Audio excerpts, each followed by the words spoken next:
Hi children, welcome again. In this chapter Production of Metals, we came across through different stages in the process of metallurgy. Now you got familiar with the techniques of concentration, extractions and refining. In the previous day we discussed about how iron is extracted from the blast furnace. Today let's know about the metallurgy of aluminium.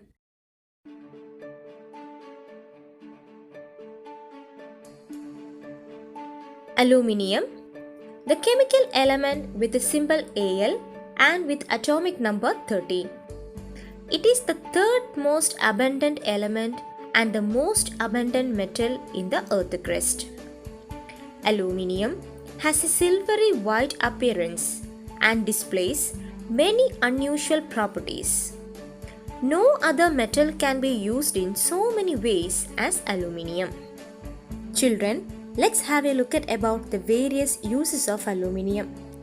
Approximately 1/5 of world total consumption of aluminium is used by the construction industry. Its malleable nature and the stylish shiny appearance makes it suitable for the home decor items. It serves as an excellent packaging material. It's resistant to corrosion and the ability to form alloy with other metal makes it suitable and highly efficient to use in transportation and automobile industry. Moreover, it is used for the transmission of high voltage electricity over a long distance.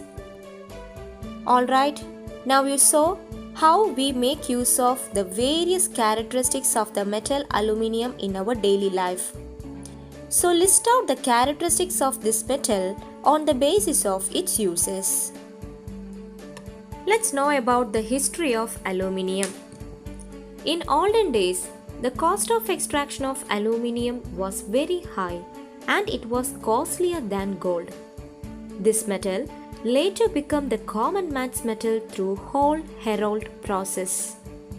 Paul Héroult, French scientist, and Charles Martin Hall, American scientist, each invented this process independently in 1886. Later, Austrian chemist Carl Joseph Bayer developed a process in 1888. Hall-Héroult and Bayer process are still used today to produce aluminium. Let's move on to the metallurgy of aluminium. So, which is the principal ore of aluminium? You are right, bauxite. Don't you remember the concentration method that we learned for bauxite? Absolutely, it is leaching. Children, the extraction of aluminium from bauxite is mainly done through two important stages. They are concentration of bauxite and the electrolysis of concentrated alumina. We have learnt about the first stage, concentration of bauxite, in the first part of the video. Let me remind you once again. In leaching, impure ore, that is bauxite, is added to the hot concentrated sodium hydroxide solution. Here the sodium hydroxide solution acts as a suitable solvent. As the bauxite dissolves in sodium hydroxide solution, it gets converted into sodium aluminate, that is NaAlO2. The impurities present in the solutions are get filtered off. A small quantity of freshly prepared aluminium hydroxide is added in order to get more amount of aluminium hydroxide as precipitate. This precipitate is separated, washed and heated strongly in order to get alumina Al2O3. Children, here is a flowchart showing the concentration of bauxite. Learn this flowchart, it is very important. You can draw this flowchart rather than the description of the concentration of bauxite. The alumina thus obtained as a result of concentration of bauxite is subjected to electrolysis.